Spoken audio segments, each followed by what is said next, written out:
everyone, I'm Dr. Lisa Medaglia, also known as Dr. Lullaby.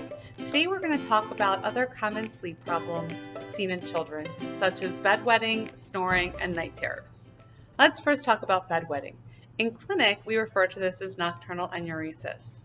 It's typical to wait until diagnosing nocturnal enuresis until a child is 7 years old, although sometimes it can be diagnosed in younger ages if it's causing significant problems for the child.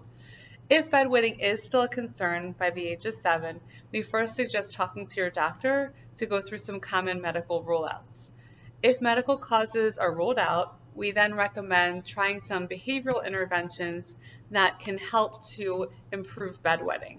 So some of the common behavioral interventions that we'll suggest first are avoiding before bedtime, so making sure that your child sits down and tries to go to the bathroom before getting to bed.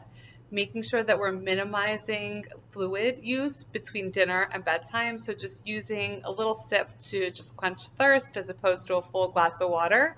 And then trying the Bell and Pad. So we often send parents to the Bedwetting store. It's an online website that has some really great products that can be very helpful for management of nocturnal enuresis. So let's now talk about snoring. So loud or frequent snoring can be a symptom of sleep apnea.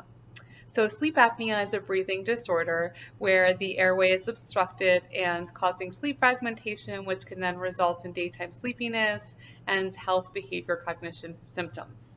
So other symptoms of sleep apnea besides loud or frequent snoring might be choking, gasping, heavy breathing, morning dry mouth, morning headache, and daytime sleepiness.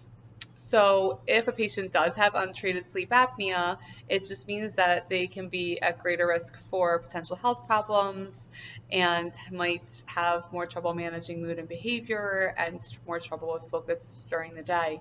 So it really is important that you do bring up the snoring to your pediatrician if this is something that you observe. Last, let's talk about night terrors. So night terrors are described as this kind of blood-curdling scream, almost like looking like your child's in a horror movie. And it usually happens during the first third of the night, and we typically see that kids are difficult to soothe during these events, and they have no recall the next day. So night terrors are parasomnia. They're a symptom that happens during a stage of sleep called slow wave sleep. So you might wish to talk to your doctor about it, but most often they're benign and most kids grow out of them. Same thing with sleepwalking. So typically it's something that kids will grow out of.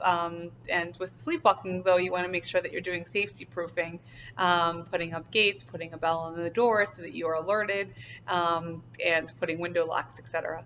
So it's typically, like back to night terrors, they're really more scary for the parents because the kids don't remember them the next day. So I would suggest that you try not to talk to your kids about the night terrors and really try not to wake them up during the events because it might just be more confusing. So instead, just focus on minimizing common triggers. So we know that kids are sleep deprived or going through stress or sick. They're more likely to have increased frequency or severity of night terrors. So in general, do the best that you can to pick up on these potential symptoms and talk to your doctor when you need to. Thanks.